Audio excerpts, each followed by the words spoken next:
Primera carta de San Pablo a los Corintios,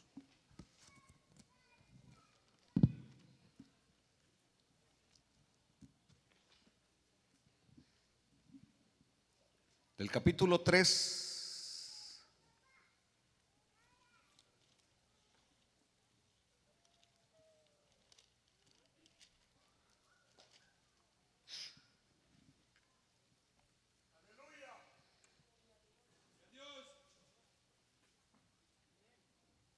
versículo 16 y 17.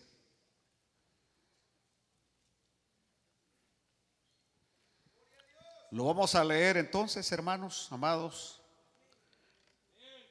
Cuando San Pablo, inspirado por el Espíritu Santo, dice: ¿no sabéis que sois templo de Dios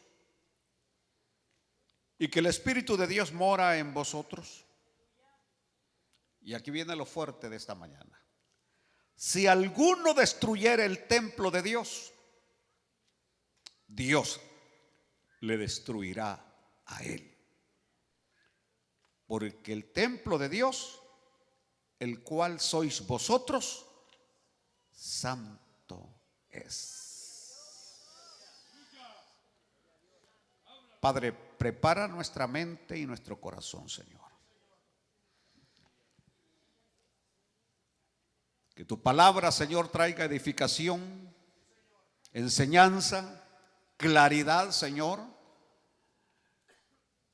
y advertencia. Que tu nombre sea glorificado, Cristo Jesús, en esta mañana. En el nombre de Jesús lo pedimos todo. Siéntense, por favor.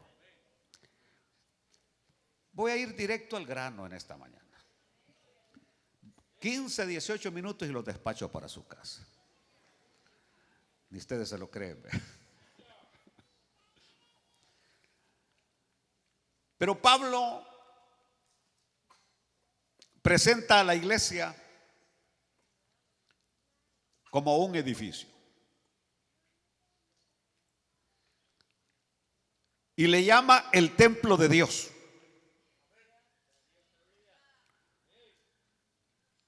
Lo primero que voy a corregir en esta mañana es una falsa interpretación de este versículo. Porque Pablo, de acuerdo a todo el contexto en este pasaje, está hablando de la iglesia. De la iglesia como un todo. Y no de creyentes de manera particular. Así que, por ejemplo, me adelanto hoy en el sentido de que cuando Pablo dice: si alguno destruye el templo de Dios, el cual es santo, no se refiere a que te destruyas tú, sino aquel que destruye la iglesia del Señor, aquel que destruye la iglesia de Dios. Entonces nosotros lo hemos aplicado todo el tiempo y lo hemos interpretado como que Pablo está hablando de nosotros de manera particular. No, eso es lo que el diablo ha intentado que usted entienda.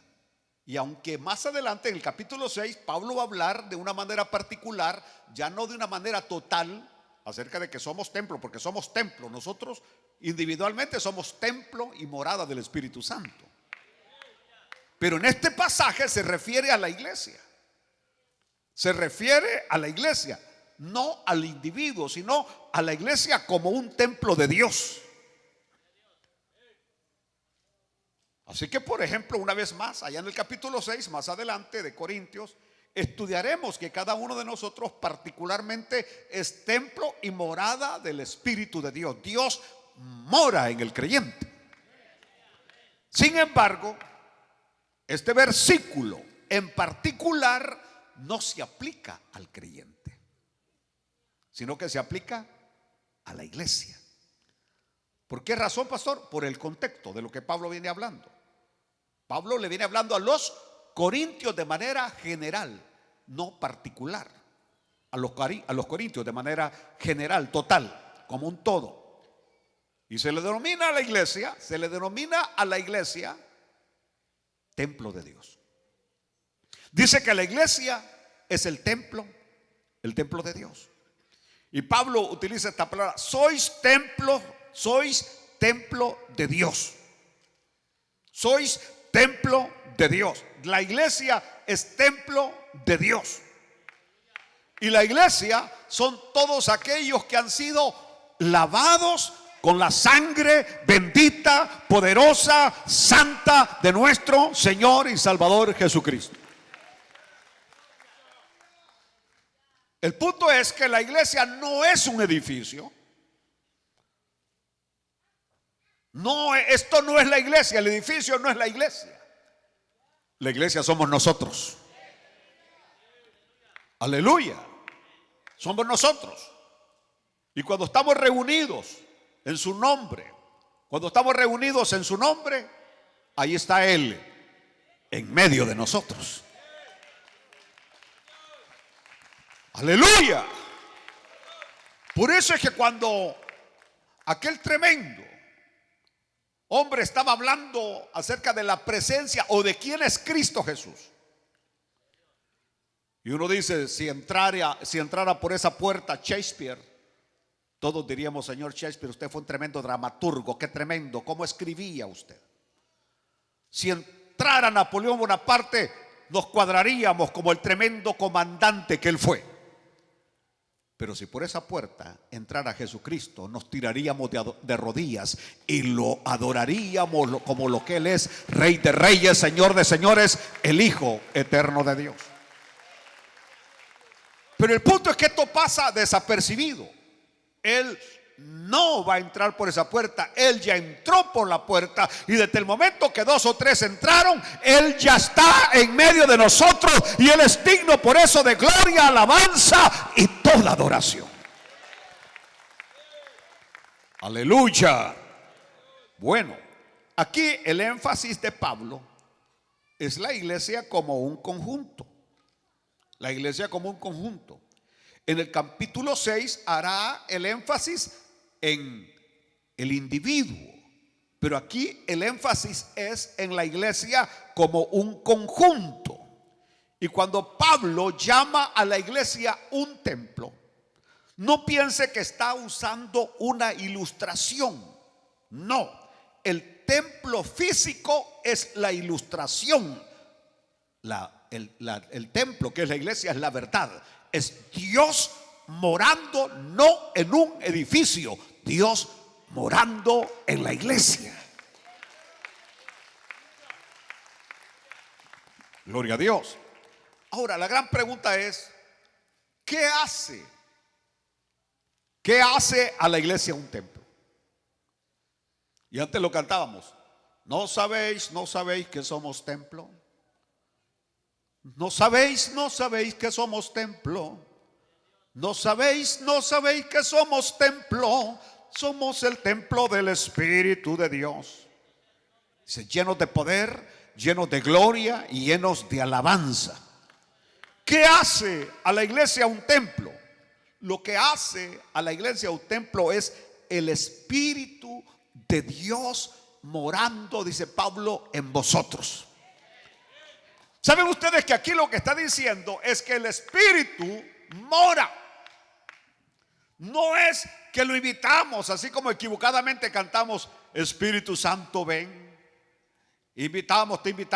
No, usted no tiene que invitarlo, porque Él ya mora en usted. Desde el día que usted lo recibió a Cristo como Señor y Salvador, Él mora en usted. Él habita en usted. Usted es templo y morada del Espíritu Santo. La iglesia es templo y morada del Espíritu Santo.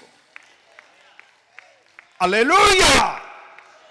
Vaya, aquí les va otro misil. Aleluya, porque aquí la palabra usada para templo, de acuerdo al hebreo, o más bien, ahora sería en el griego, hay 2 palabras para templo. Hay 2 palabras. La palabra naos, en griego, naos, que significa santuario, y la palabra eirón, que significa todas las instalaciones del templo. Si ustedes se acuerdan, el templo que Dios diseñó, no Salomón, Dios diseñó. Salomón solamente siguió lo que Dios le había indicado que tenía que construir. Tenía tres partes. Estaba el atrio general, donde se reunían los hombres y las mujeres para adorar, y que ese atrio general estaba dividido en la parte de los hombres y la parte de las mujeres, porque los hombres y las mujeres no podían estar juntos.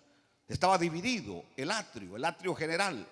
Luego estaba el atrio de los sacerdotes, donde ahí era donde se hacían los sacrificios, y allí estaban los sacerdotes ministrando en la parte del área de los sacerdotes. Y allá al fondo estaba lo que se llamaba el lugar santísimo. El lugar de los sacerdotes se llamaba lugar santo, pero el lugar donde el sumo sacerdote entraba solo una vez al año se le llamaba lugar santísimo. Una vez al año entraba el sumo sacerdote en el día de la expiación. Y en ese lugar santísimo, recordémonos que estaba el arca del pacto. El arca del pacto que contenía el maná, las piedras y la vara que había florecido de Aarón. Eran las tres cosas que habían ahí. Y el sumo sacerdote entraba al lugar que se le llamaba la morada de Dios, la presencia de Dios, a tal punto que les he explicado que cuando el sumo sacerdote entraba, lo amarraban con una cuerda, porque si el sumo sacerdote no andaba en santidad con Dios, allí mismo moría. Y por eso tenía unas campanitas en el borde del manto para que se oyeran las campanitas, y si las campanitas dejaban de sonar, lo que hacían era que lo sacaban jalado con el lazo, porque nadie podía entrar a ese lugar santísimo, solamente el sumo sacerdote, y tenía que santificarse y tenía que lavarse para entrar. Había un velo que separaba al lugar santo del lugar santísimo, que es el que se rompió cuando Cristo murió en la cruz del Calvario, y el velo se rompió en dos, y el lugar santísimo quedó abierto, porque ahora todos podéis entrar al lugar santísimo. Aleluya, a la presencia de Dios. Entonces, one more time, la presencia no va y viene, porque venimos y cantamos, invitemos su presencia, entre en su presencia. Usted vive en la presencia de Dios. Usted vive en la presencia de Dios. Día y noche, 24 horas, 7 días, 365 y tantas horas por año. Usted vive en la presencia de Dios. Estoy diciendo que usted no puede escapar. Si usted es templo y morada del Espíritu de Dios, y la iglesia es templo y morada del Espíritu de Dios, su presencia está. Sí, es que no la siento. A mí no me importa que usted no la sienta. Si usted no la siente es porque anda mal con Dios. Y un ejemplo de ello es que cuando David había pecado con Betsabé, dice David que se convirtieron sus inviernos en sequedades de verano, que sus huesos estaban secando delante de él. El hombre que danzaba y el hombre que glorificaba a Dios entraba al templo y no sentía nada. Los demás levantaban las manos, pero él no podía levantarlas. Los demás venían y glorificaban a Dios y él no podía, hasta que un día confesó su pecado y le dijo al Señor: ten piedad de mí, y conforme a tu misericordia borra mi pecado, borra mis rebeliones. Y entonces David volvió a experimentar la presencia de Dios. Aleluya. Así que voy a hablar en pleno salvadoreño. No me vengas con pilas que no siente nada. Si no siente nada es porque anda mal. Anda mal. Usted no necesita que los demás estén ahí haciendo esto, haciendo lo otro. Si usted anda bien con Dios, aunque los demás no sientan, usted lo va a sentir. Y si anda mal con Dios, aunque los demás lo sientan, usted no lo va a sentir. Aleluya, aleluya, aleluya. Bueno, entonces la palabra naos aquí que utiliza Pablo. Entonces Pablo no está usando la palabra eirán, que se refiere a todas las instalaciones del templo, sino que se está usando la palabra naos, que significa santuario, santuario, el lugar santísimo. Entonces lo que está diciendo Pablo hoy es que la iglesia es el santuario, el lugar santísimo de Dios. Como ya no existía un templo, el templo iba a desaparecer en el año 70, se iba a ser quemado por los romanos, ya no iba a haber templo. ¿Cómo que no iba a haber templo? Sí, porque ahora el templo iba a ser la iglesia del Señor. Aleluya. El templo iba a ser la iglesia del Señor. Bueno, continuemos por favor. Las escrituras dicen: sois todos los creyentes corintios. Parece que no entienden, ¿verdad? Todos los creyentes corintios, aquellos carnales, pues, a los que San Pablo les acaba de decir: no les pude escribir o hablaros como espirituales, porque todavía sois carnales.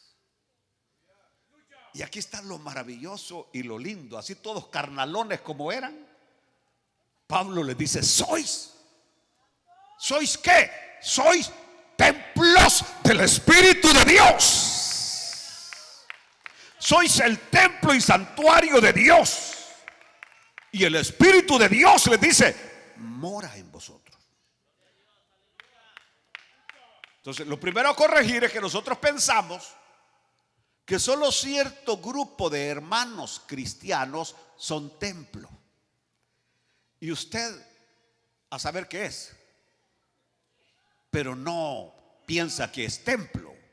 Y aún con todas y sus debilidades y carnalidades, la Biblia está afirmando hoy en esta mañana que usted es templo de Dios.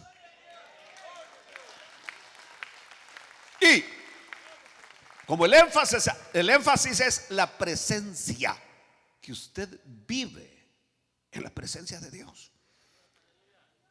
Vive en la presencia. En otras palabras, no es que solamente cuando vengo a la iglesia me pongo la cara de cristiano. Y ya cuando estoy en la casa ya no soy cristiano. Y cuando estoy en el trabajo, ayer alguien me vino a comprar un vehículo y me dijo: me recomendó Julana de tal. Dice que aquí se congrega, pero yo no creo que sea hermana, me dijo. Y yo ya no quise investigar más. Entonces, porque algunas veces nada más nos ponemos el traje de diaconisa cuando estamos en la iglesia, el traje de diácono cuando estamos en la iglesia, y cuando estamos ya fuera de la iglesia nos volvemos diablos. Aleluya. Pero usted es cristiano aquí y en la calle y en la casa y en todas partes usted es cristiano. Es decir, el planteamiento de Pablo es contundente, usted, que Dios mora en todos los creyentes que somos la iglesia. En un sentido muy especial, no importa dónde nos reunamos, pero Jesucristo dijo: donde hay 2 o 3 congregados en mi nombre, ahí estoy yo en medio de ellos. Por eso cuando Pablo saluda a los romanos capítulo 16, le dice: saluda a la iglesia que está en la casa de. Y saluda a la iglesia cada vez que ustedes se reúnen en un hogar, en una reunión familiar. Eso es iglesia. Es la iglesia reunida. Ya cuando llegaron 2 o 3, es la iglesia reunida. Y ahí está Él. Ahí está Él. Así que usted no tiene que decir: bueno, voy a esperar presentar mi petición hasta que vaya a la iglesia. Ahí voy a apretar, porque aquí a estos hermanitos no creo que Dios los escuche. No, cuando ya se reúnen ahí son iglesia. Aleluya. La iglesia misma, el grupo de creyentes, que es el santuario de la presencia de Dios. Pero aquí viene lo tremendo. Pónganse los cascos, por favor. y pónganse las mascarillas de oxígeno, porque esto que viene es lo que quiero predicar. Esto que les he dicho es lo bonito. El punto ahora es: si alguno destruyere el templo, dice el Espíritu Santo, Dios lo destruirá a él. Así calladitos, así bonitos. Dios lo destruirá. Entonces, cuando hemos predicado sobre este pasaje y cuando dice profanar el templo, dice: si usted se va a revolcar con una ramera, usted está profanando el templo. No se refiere el versículo a eso. Estoy diciendo lo que hemos malinterpretado. Cuando usted se echa los tragos o cuando le pone la marihuana, usted está profanando el templo. O cuando usted, etcétera, es decir, todo aquello que hacemos indebidamente, pensamos que estamos profanando el templo. Y el pasaje no se está refiriendo a eso. ¿Por qué, pastor? Porque usted tiene que leer todo lo que dice el capítulo 1 y el capítulo 2 de lo que Pablo está diciendo, de aquel montón de creyentes carnales que estaban destruyendo la iglesia de Corinto. Que habían ¿qué? Divisiones, que estaban alborotando a la iglesia, quejándose, etcétera, etcétera, etcétera. Es decir, cuando San Pablo usa aquí profanar, que el que profana traerá como resultado ciertísimamente el juicio de Dios. El que profana y el que destruye el templo, que es la iglesia, está invitando que el juicio de Dios venga sobre él. Hermanos amados, yo aquí tengo que calmarme porque, Dios mío, yo he visto tanto en estos 43 años de gente que destruye, profana la iglesia y todavía ya están fuera de las iglesias y siguen dando guerra esos demonios. Todavía no se conforman con haberla dañado cuando estuvieron adentro. No se conforman con haberla dañado cuando se fueron, que hablaron pestes de la iglesia del Señor, sino que están ya lejos y todavía siguen mordiendo y aruñando, profanando y destruyendo la iglesia del Señor. Aleluya, aleluya, aleluya. Algunos destruyen, profanan cuando se están quejando. Cuando se están quejando. Pero el mayor problema es cuando estamos dividiendo la iglesia del Señor. Y eso es lo que voy a hablar un poquito más adelante. ¿Cómo yo puedo profanar y cómo puedo destruir la iglesia del Señor? Haciendo que profano y destruyo la iglesia del Señor. Aleluya. Esto es lo fuerte que viene en esta mañana. Porque lo que quiero plantear ahora es que necesitamos tener un poquito más de temor de Dios. Y aprender que la iglesia es la propiedad del Señor. Nosotros somos propiedad del Señor. Fuimos comprados a precio de sangre por Él, por sangre bendita, sangre derramada en la cruz. Aleluya. Y cuando usted enferma el corazón de un hermano, de una hermana, cuando usted anda ahí regando veneno por todas partes, usted está destruyendo el templo de Dios, pero lo que está haciendo es que está invitando a Dios a que lo destruya a usted también. Por eso, si regresamos el reloj, usted sabrá que ninguna persona que ha dividido iglesia está bien con Dios. Todos terminan con cáncer, con diabetes. Inclusive yo tengo cuadros de personas que en algún momento destruyeron o quisieron destruir la obra del Señor, y en la recta final de su vida me hablan sus esposas: pastor, lo está invitando, quiere que venga, quiere, yo no sé qué es lo que hay. Y yo solamente le digo: mire, yo no voy a ir, pero dígale que si hay algo que él hizo mal, que Dios lo perdona, para que se vaya con Dios. Pero es decir, en la recta final se dan cuenta que metieron las patas, que hablaron sin tener que haber hablado, hacer sin tener que haber hecho. Y al final, en la recta final, el Espíritu los está redarguyendo por lo que hicieron. Inclusive hay personas que yo siento que nunca hemos tenido ninguna diferencia y de repente aparece: pastor, aquí vengo, que quiero que me perdone. Y digo: ¿por qué? Pero ¿sabe qué? No quiero saberlo, lo perdono, que le vaya bien. Es decir, porque de repente somos muy propensos a que el diablo los use, que el demonio los use, tratando de destruir la obra del Señor.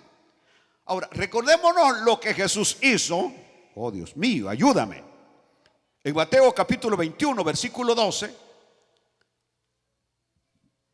Ayer, cuando el Señor por segunda vez va a entrar al templo, y entró Jesús en el templo de Dios, y entró Jesús en el templo de Dios, y echó fuera a todos los que vendían y compraban en el templo, y volcó las mesas de los cambistas y las sillas de los que vendían palomas, y les dijo: escrito está, mi casa, casa de oración será llamada, mas vosotros la habéis hecho cueva de ladrones. Si no lo dijera, no fuera fiel a lo que el Espíritu me dice que tengo que decir. Pero el Señor continuamente tiene que estar limpiando su iglesia. El Señor lo hizo al inicio de su ministerio, y después de 3 años la iglesia estaba igual, y el Señor tuvo que volverla a limpiar. Y es que para mí la iglesia, venir a la iglesia, venir nosotros como iglesia al templo, no venimos a buscar marido, no venimos a buscar mujer, no venimos a buscar clientes para nuestro negocio de Herbalife o de ventas de perfumes. No venimos a vender pupusas. Y aunque hay gente que se nos ha colado que ni es miembro de la iglesia y se pone a vender afuera, y que piensa que con una pupusa que me va a regalar yo voy a estar feliz de la vida. No. Esas ventas que hacen para ayudarse a ustedes mismos. Pero ustedes no tienen que venir por eso. Ustedes tienen que venir para adorar a aquel que dio la vida por ustedes en la cruz del Calvario. Así que si usted anda buscando papeles, váyase a los basureros.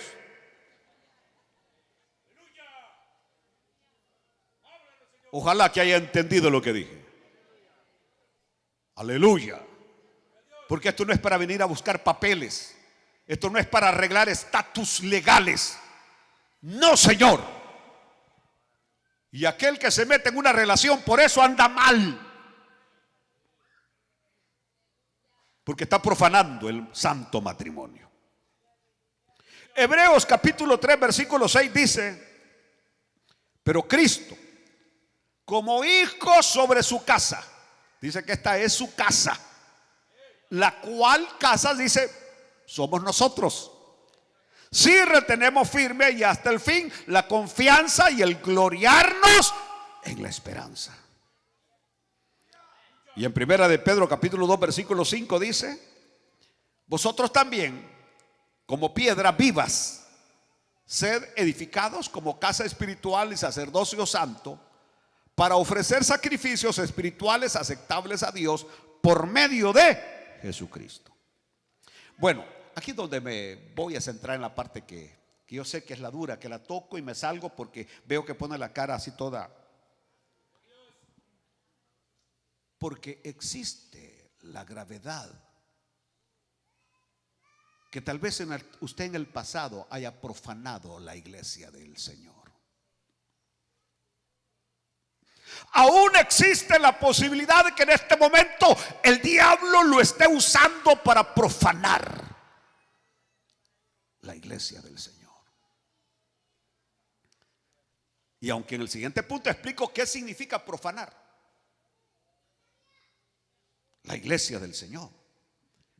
Y la persona que profana la iglesia se enfrentará sin duda alguna a un juicio terrible. Por eso de las redes sociales que están profanando y destruyendo la iglesia del Señor, lo que están haciendo ellos es, y este es el planteamiento que tengo, profanar y destruir. El planteamiento es sorprendente. La persona que molesta a la iglesia sufrirá la misma molestia. Es decir, lo que siembra definitivamente lo recogerá. Él alborotó. ¿Sabe lo que es alborotar, verdad? Así como cuando hay un panal de avispas y venimos los muy inteligentes y lo alborotamos. Y si alguno no sabe que las avispas los sigan, las abejas los sigan. Mi hermano me está contando que pasó 2 días agonizando después de que él y un amigo fueron de un panal de abejas que estaba alborotado y los picaron cientos y cientos de ellas. Entonces, alborotar es llegar y mover, simplemente porque me siento molesto, simplemente porque no sé decir, se siente insatisfecho. Aleluya. Y lo que estoy diciendo es que lo que siembra definitivamente lo recogerá. Que el que alborotó dentro de la iglesia, el que destruye la unidad y amor que reina en la iglesia, corrompe y destruye la iglesia, es invitar a Dios a que lo corrompa y lo destruya a usted. Es decir, a partir de hoy usted va a tener más cuidado cuando abra su boca y que usted se dé cuenta que con lo que está haciendo está destruyendo a la iglesia del Señor. Está corrompiendo a la iglesia del Señor. Es que algo no me gusta, insisto, no me importa que no le guste. Es que con algo no estoy de acuerdo, no me importa que no esté de acuerdo. El punto es que usted no puede destruir la obra del Señor, profanar la iglesia del Señor.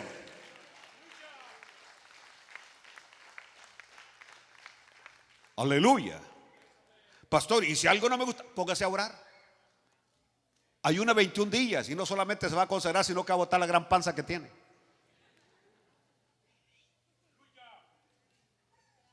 ¿No creen ustedes que la oración tiene poder y que el ayuno tiene poder? Aleluya. Si algo no le gusta, simplemente, Señor, aquí callado, sin que nadie lo sepa, pero tú lo sabes, hay algo que no logro. Si no, Señor, si estoy equivocado, dame claridad para entender esto que no lo entiendo, que no me satisface, Señor, aquí, allá. Dios mío. Por allá andaba un hermano que a medio mundo le andaba diciendo: oremos por el pastor para que le cambie el corazón de piedra.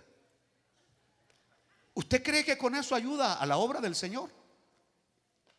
O sea, si la persona esta sabe que yo tengo un corazón de piedra, y lo voy a insistir, no es de piedra, es de acero. Entonces, ¿por qué no se pone a orar que Dios cambie mi corazón de piedra? Y que algunas veces tener el corazón de piedra es simplemente no meterse la mano a la bolsa y regalarle cuando tienen necesidades. Porque yo no lo hago a menos que Dios me lo indique.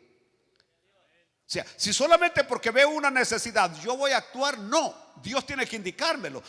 El mundo está lleno de gente necesitada. Y si lo hacemos de esa manera, no estamos administrando bien. Aleluya. ¿Está entendiendo? O sea, el punto ahora es que si yo alboroto, si yo destruyo, si yo profano, Dios me destruirá a mí.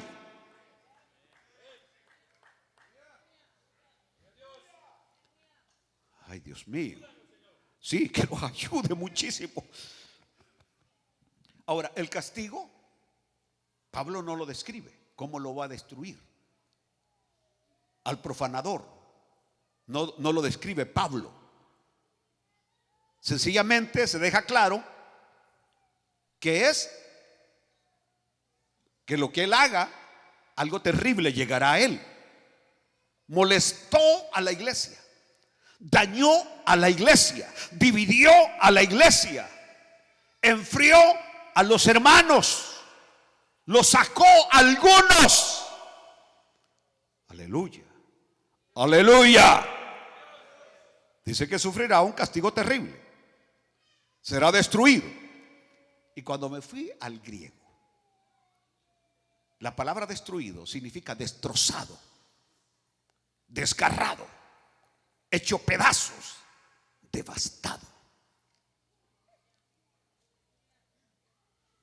¿Todavía quieren seguir destruyendo la iglesia del Señor? Los que me escuchan allá por internet, no ustedes. Todavía. Aleluya. Porque esas personas que actúan de repente, ¡pum!, se les arruina, el matrimonio se les hace pedazos. De repente los hijos andan alejados y no se dan cuenta que fue por la actitud o lo que hicieron. Es decir, Dios, si algo ama Dios aquí en la tierra, es a su amada iglesia.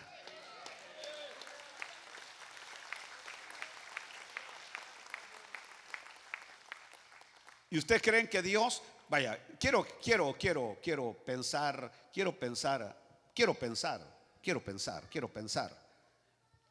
usted tiene su esposa y ve que alguien la está golpeando, usted se va a quedar con los brazos cruzados y le va a decir: no le pegues vos, por favor no la toques. Aunque el tipo sea una tamaña viga y usted sea chiquito y así, usted se va a lanzar como fiera, y aunque va a salir aporreado al igual que la esposa, pero va a actuar. ¿Me están entendiendo? ¿Me están entendiendo? Aleluya, aleluya. Por eso algunas veces a mí me ha hecho preguntas: y si usted viera que están haciendo algo contra su esposa o contra sus hijas, usted solamente se tiraría de rodillas y oraría. Digo, no lo sé hasta que esté allí.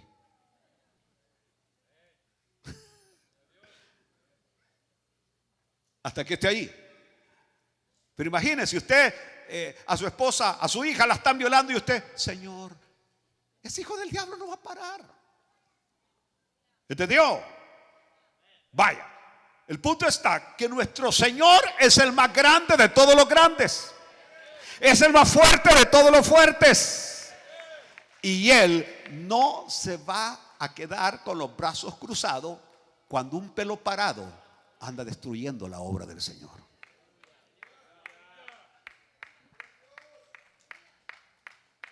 Y uno lo puede ver. Se puede ver, se puede percibir el espíritu. El espíritu. Porque tenemos el Espíritu Santo nosotros. Diga que tenemos el Espíritu Santo. Y uno puede percibir cuando alguien anda sembrando su malestar, su inconformidad. Aleluya. Estuve en el hospital y nadie me visitó. Estuve aquí y etcétera, etcétera. Me vieron.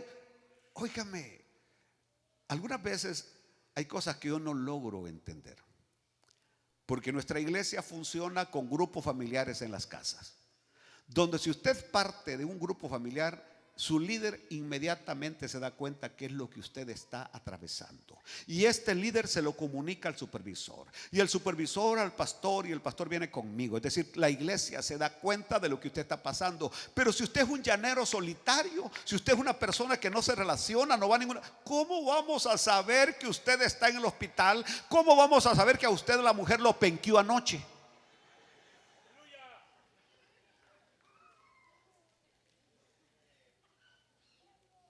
¿Cómo lo vamos a saber? No hay forma.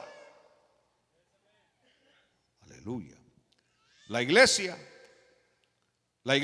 o templo de Dios puede destruirse al menos de dos maneras. Y aquí voy con la primera. Los alborotadores. Y ya que digo alborotador, ¿alguna vez usted ha sido alborotador? No hay ninguno. No hay ningún alborotador hoy en esta mañana. Vaya, qué bueno, porque ustedes van a estar felices. Los alborotadores pueden imposibilitar completamente que el Espíritu obre dentro de la iglesia. ¿Cómo? Una actitud de disgusto, un espíritu de mala voluntad, una indisposición a aprender. Como aquellos que dicen: yo no tengo necesidad que nadie me enseñe, a mí el Espíritu Santo me enseña, dicen algunos. Renegar, quejarse, reñir, discutir, dividir, destruir la comunión espiritual de la iglesia. Aleluya. Sabes que el hermano aquel que toca, yo lo vi en tal cosa. Ya si usted le mete eso a esta persona, cuando lo ve tocar a ese hermano, ¿usted se edifica? ¿Se edifica? No. El hermano que dirige la alabanza, mira, ¿sabes qué? Le está quitando la mujer a alguien más. ¿Usted se edifica cuando canta? No se va a edificar, porque otro vino a alborotarlo. Insisto, y entonces, pastor, ¿qué se debe de hacer? Ahí está, en el capítulo 18 de Mateo, qué es lo que uno tiene que hacer para ayudarle a un hermano, si es que el punto es ayudar, porque el punto de nosotros es restaurar, levantar, edificar a alguien. Y dice que si yo sé, no que me dijeron, no que me contaron, y no que tengo el espíritu de suposición, que algo es real, yo voy con el hermano. De hecho, yo he ido con hermanos como pastor, he ido y le he dicho: hermano, todo está bien en esta área. Y la persona me dice: sí, pastor, todo está bien, está bien. O sea, porque si no habla con su boca, para poder ayudar a alguien, tiene que confesar que necesita ayuda. Porque si me dice: sí, pastor, fíjese que es que Dios mío, viera que me debilito cuando veo la criptolita. ¿Cómo que llama la cosa que a Superman le quitaba el poder? Se me olvida. Bueno, el punto está de que ahí la persona está abierta para ser ayudada. Pero si la persona dice: no, hermano, todo bien, aleluya, yo soy el troncón donde se rascó el tigre, entonces, ¿se puede hacer algo? No se puede hacer absolutamente nada. Así que lo que yo hago es cerrar el capítulo. Pero a los pocos años regreso de nuevo. Hermano, me parece que todavía sigue el problema. Parece que sigue el problema. Hay algo en mi espíritu que me dice: no, pastor, todo bien, varón. Dios le bendiga, Dios me lo guarde, bendiciones. Yo no voy a entrar a obligarlo. Yo no soy la policía que lo voy a maltratar para sacarle una verdad que usted no quiere decir. ¿Entendió? Y a eso hasta ahí va a llegar. Hasta ahí va a llegar. Aleluya. De acuerdo a la Biblia dice que después, si yo tengo evidencia de algo, llamo a 2 o 3 testigos de verdad. Y si ahí la persona no quiere aceptar su problema, todavía viene un tercer caso, que la Biblia afirma que es lo que hay que hacer. El punto es: Dios no me ha llamado a alborotar, ni me ha llamado a destruir la obra del Señor. Me ha llamado a edificar. Mire, y qué precioso es ver a alguien. Dios mío, yo pudiera hablar hoy de trofeos de la gracia aquí de la iglesia, de gente que yo he visto cómo Dios la ha levantado después de haber andado por el valle de sombra y de muerte, y Dios lo ha levantado y Dios lo ha restaurado. Porque el que restaura es Dios, y el que levanta es Dios, y el que bendice es Dios, y el que hace que la persona sea usada es Dios. Bueno, ¿cómo es la otra forma, pastor, además de quejarse y dividir? ¿Cómo es que las otras personas destruyen y alborotan la iglesia? Los alborotadores sostienen opiniones, así como todo el mundo que sostienen opiniones. Sin embargo, hay una diferencia distintiva. Muchas veces la gente que sostiene cierta opinión, cuando se le explica algo, acepta que estaba equivocado. Pero el que sostiene una opinión, y que muchas veces no es una opinión, porque ya en el rostro o en sus palabras o en sus acciones se les ve que ahí están amarrados, afirmados en esa opinión, y que nadie los va a sacar de allí. ¿Entendió? ¿Entendió? Vaya, por ejemplo, yo le expliqué a los líderes el lunes pasado en la reunión de líderes que la Biblia nos presenta una diferencia entre la oración pública y la oración privada. Hay una diferencia. En la oración privada yo me destapo con Dios y le digo todo lo que tengo que decirle, y en la oración privada hablo en lengua, se me cae el pelo danzando en mi cuarto orando y todo, es decir, me destapo con Dios. Pero cuando San Pablo habla de la oración pública, por eso decimos: hermano fulano, pase, usted va a dirigir la oración. Alguien dirige la oración y toda la iglesia está en un mismo sentir y en un mismo pensar. Y después de que él termina la oración, toda la iglesia dice amén. Por ejemplo, si el hermano está orando por sanidad de los hermanos enfermos, la persona abajo está diciendo: sí, Señor, sana. Sin tener que ni abrir mucho la boca: sí, Señor, sana. Señor, restaura a los hermanos que andan débiles. Señor, restaura a los hermanos. Es decir, está respaldando, endorsando lo que está aquel dirigiendo la oración. Pero imagínense, alguien está dirigiendo la oración y el otro está por allá. Este está orando por sanidad y aquel está orando por la campaña que viene. ¿Qué significa eso? Que no tiene el Espíritu de Dios. Porque el que tiene el Espíritu de Dios está en un mismo sentir y en un mismo pensar.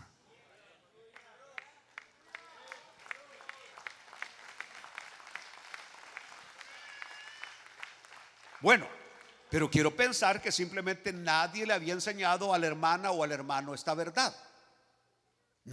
Así que él no sabía, ni ella sabía que así son las cosas, de acuerdo a lo que la Biblia nos presenta. El problema es que después de haber explicado y dada la referencia bíblica, la persona todavía lo sigue haciendo. Ahí es donde ya prácticamente no, a mí nadie, yo voy a orar lo que el Espíritu me diga, y aunque el otro esté orando otra, a mí no, estamos mal. ¿Entendió? Es decir, quiere hacer valer su opinión. Inclusive se impacienta por transmitirles a otros su incomodidad por aquello que él cree que así deben hacerse las cosas.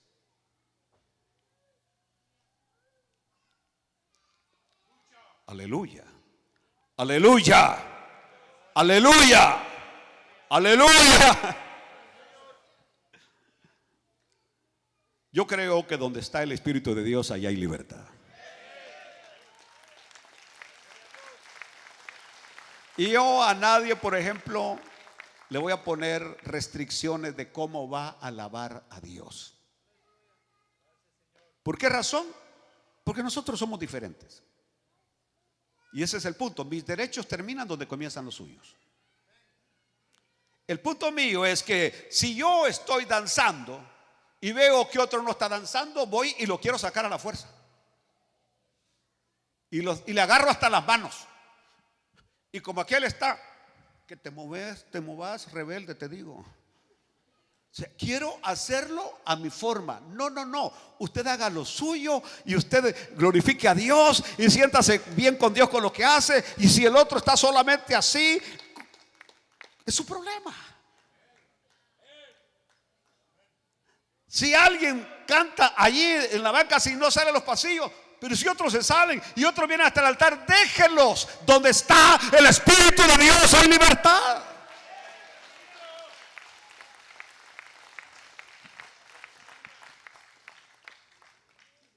Aleluya.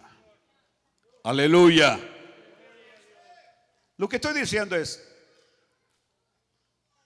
tenemos que dejar sentimientos a un lado.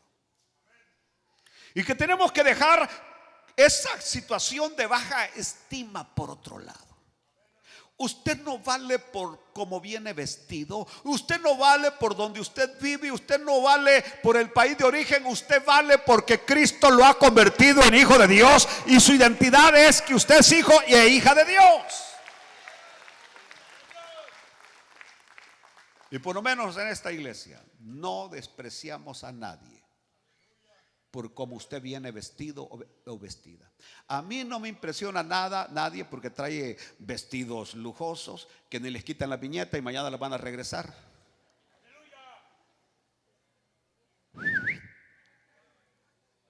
Porque algunos así hacen y hasta a mí me lo han recomendado. Pastor, mire, le voy a dar la clave, me dijo. Usted va a ordenar por internet y usted tiene tantos días para regresar la mercadería. Así que usted se la pone, la lleva a la iglesia, llega con ropa nueva, zapatos nuevos. Mañana lo vuelve a envolver y dígale I don't like it, y lo regresa. Y así usted va a pasar todo el año estrenando ropa, y 2 años estrenando ropa, y 3 años simplemente haciendo fraude. Le dije, yo jamás haría algo, porque yo soy algo que si algo compro y no me quedó bien, se lo regalo a otro. Pero yo, imagínense hoy, por ejemplo, esto no tiene nada que ver, pero esta semana ha sido una de noticias de la gran cantidad de tiendas que están cerrando, declarándose en bancarrota, simplemente por pérdidas millonarias por ese tipo de gente, ¿verdad? Bueno, eso yo no sé, aquí no hay nadie.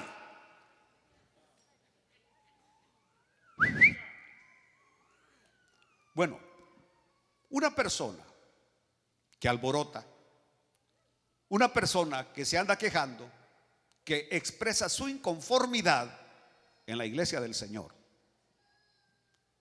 lo que está mostrando es que no tiene el Espíritu de Dios. Porque el Espíritu de Dios une. El Espíritu de Dios es unidad. Porque tenemos una sola fe, un solo Señor, un solo bautismo, un solo Espíritu. Y si leemos Hechos capítulo 2 versículo 12, mire lo que dice.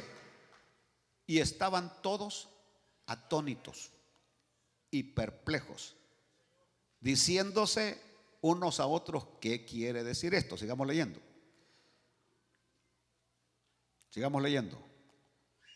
Mas otros burlándose decía, están llenos de mosto. Era cuando todos estaban llenos del Espíritu de Dios. Y más adelante nos vamos a dar cuenta que dice que estaban en un mismo sentir y en un mismo pensar, y el Señor añadía a la iglesia los que habían de ser salvos. Yo no creo que nuestra unidad sea perfecta. No lo creo. Somos una iglesia de cientos y más de 1000 personas. Y no creo que tengamos una unidad perfecta. Pero sí creo que somos una de las iglesias más unidas que pueden haber en el área.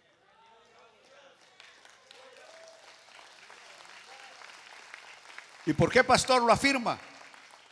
Por los resultados.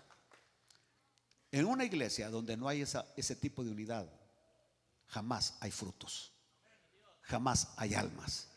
Y aquí continuamente las almas se rinden a los pies de Jesucristo. ¿Por qué? Porque cuando estamos en eso, todos estamos, Señor salva, Señor rescata, Señor trae a las personas a Cristo Jesús.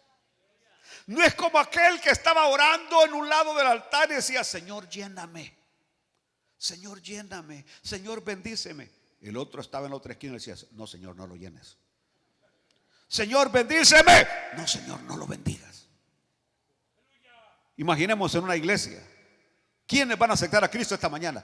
Que nadie acepte, Señor, que nadie acepte, que nadie acepte. Puede haber un espíritu de esa manera. Aleluya. Que no quieren que acepten. No, yo quiero nada más que acepten cuando mi pastor de zona predica, para que se lleven los laureles. Pero si predica el otro, no quiero que acepten, porque no quiero que a este lo levanten en alto. Aquí tenemos un pastor de zona que siempre que predica aceptan las almas. Y gloria a Dios por eso, que cada vez que predica las almas vienen al Señor. En cambio parece que tengo otro que nunca le he visto, que ha venido un alma a los pies de Cristo. Pero somos una unidad. Probablemente cuando este predica y que ningún alma ha venido, es porque hay algunos que están haciéndose: agarrémonos, que nadie acepte, que nadie acepte, que nadie acepte, para que no se crea mucho.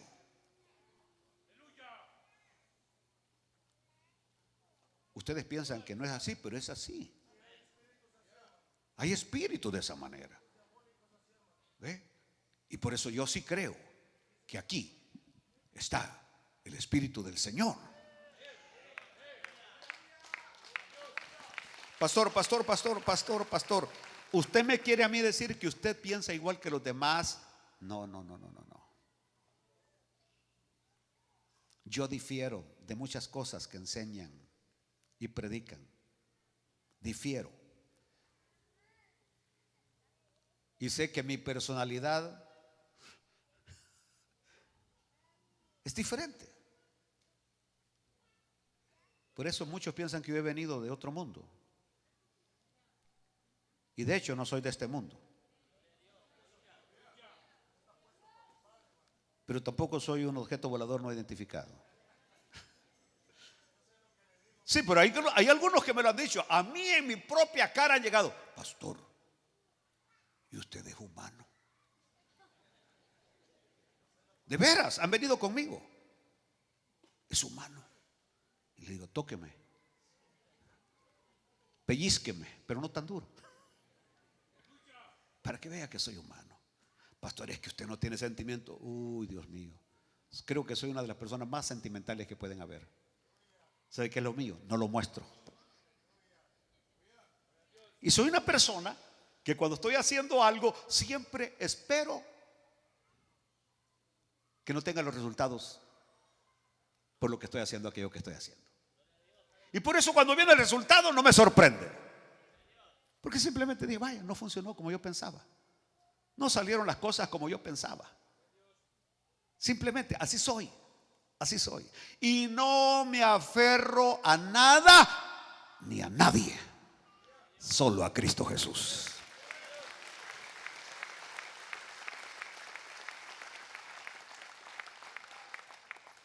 El punto es, podemos tener opiniones diferentes.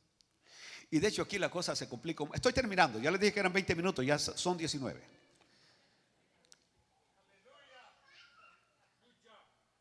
Aquí la cosa se complica más. ¿Sabe por qué? Porque aquí somos multiculturales.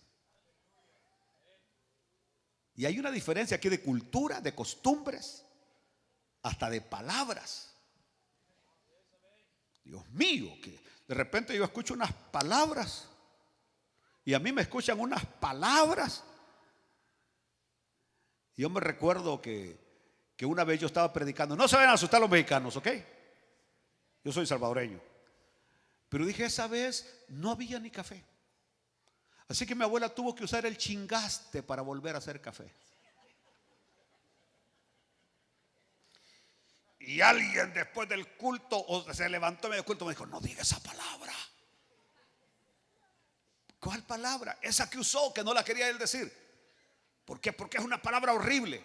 ¿Por qué? Le dije, si ese es el residuo del café, así le llamamos nosotros en El Salvador. Usted llega allá y dice esa palabra y nadie lo va a condenar por decirla. Si se refiere al residuo del café o al residuo de cualquier cosa que queda, así se llama. ¿Cómo se llama?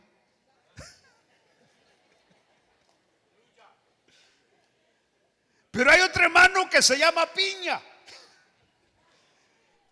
Bueno, el apellido. Le dije, no vaya a llegar a El Salvador diciendo que usted es Piña. Porque si usted llega allá diciendo que usted es piña, le van a hacer. Si va a Costa Rica y dice que usted es pajarillo, le van a hacer. Por eso cuando el dúo Esperanza, los papás, no los hipotes, sino los papás fueron a Costa Rica a cantar en una cruzada de Jorge Rasky, empezó medio estadio a silbarles cuando ellos estaban cantando aquella alabanza que dice: quisiera ser pajarillo para volar por los aires y acercarme a Dios. Y empezó la gente de la gradería del estadio Aurora a hacerle. Y ellos pensaban de que está. Y hasta que un pastor se diga: no digan eso, porque aquí pajarillo es el que mueve el café con la mano en la cintura. Entonces, es una tremenda situación de cultura, costumbres. Pero aún así, con diferentes formas de interpretar palabras, tenemos que tener unidad en el Espíritu. Aleluya, aleluya. Por ejemplo, yo no sabía que en Perú las mujeres mandaban a los hombres, que el hombre no toma ninguna decisión. ¿Hay algún peruano aquí? Bueno, algunos no son de país, pero porque yo tuve 2 personas peruanas. Es que no puedo tomar decisión hasta que mi esposa diga. A de ver, Ali, vaya pues, le dije. Yo también hago lo mismo, le dije. No se sienta mal, le dije. Entonces, pero si va a El Salvador, si usted se casa con un salvadoreño, prepárese. Que con un salvadoreño usted no tiene voz ni voto.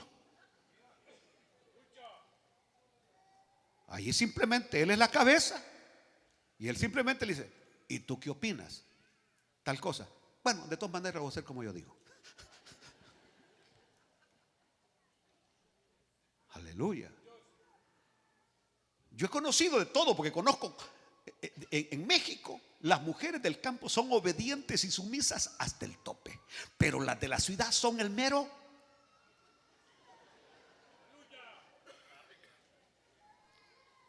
No son tan sumisas. Voy a terminar ya, vaya, para que se vayan. Pero lo que estoy diciendo es que aunque tengamos opiniones diferentes y personalidades diferentes, el Espíritu nos une. Y ya no tengo más.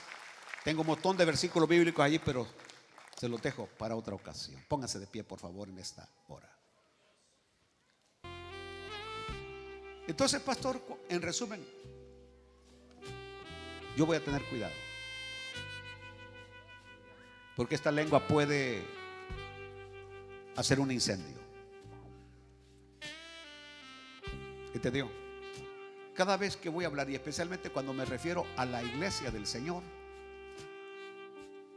yo no quiero estar invitando a Dios que traiga juicio sobre mi vida. Yo quiero estar bendecido de parte de Dios.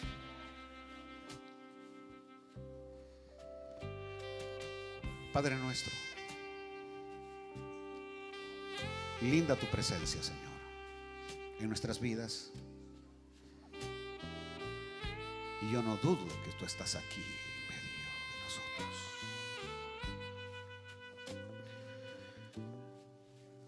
Señor, ¿cómo luché para poder decir lo que tenía que decir?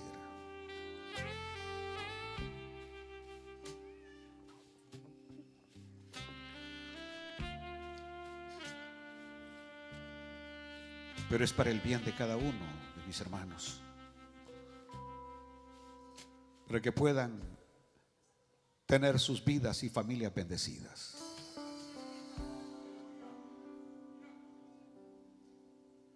Tenemos demasiados enemigos espirituales para nosotros volvernos enemigos también de la iglesia. Te amamos, oh Cristo Jesús. ¿Cuántos aman a Cristo en esta mañana? ¿Cuántos aman a Cristo?